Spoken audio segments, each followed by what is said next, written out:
Are you a gardener that is suffering with low back pain and you're nervous that this upcoming spring you're not going to be able to get your garden in, that you're not going to be able to garden without pain, or that someone is going to tell you that you're going to have to take a bunch of medicine in order to get through this season? Well, I'm Dr. Alex Brown here at Boulder Chiropractic, and here I'm going to give you 3 quick tips on how to keep your back happy and healthy and get you through the next gardening season.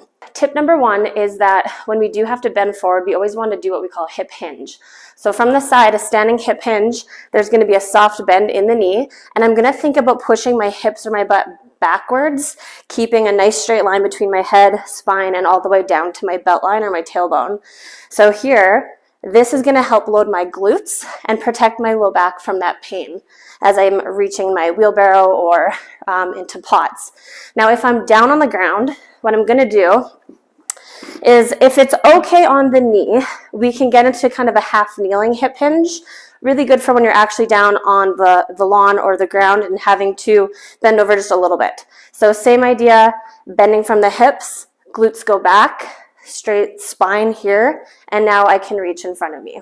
So our second tip for preventing low back pain while gardening is actually reversing the amount of time we spent in a forward flex position and trying to counteract that with a little bit more time in an extended position. So we're going to get into cobras and press-ups for this. For the cobra, you're going to start on your stomach, and we're going to put the elbows right under the shoulders. And here I'm just going to lift my chest off the table or the ground, whatever I'm laying on. So we have a nice little arch in the low back. For the press-ups, they're going to be a little bit more intense, but still very effective. We're going to put the hands directly underneath the shoulders. I'm going to lift up, trying to totally lock out my elbows. I'm going to hold this for a few seconds, and then I'm going to go back into a relaxed position. Now, typically, we recommend doing this about 10-15 reps, and you can actually try to do this multiple times throughout the day.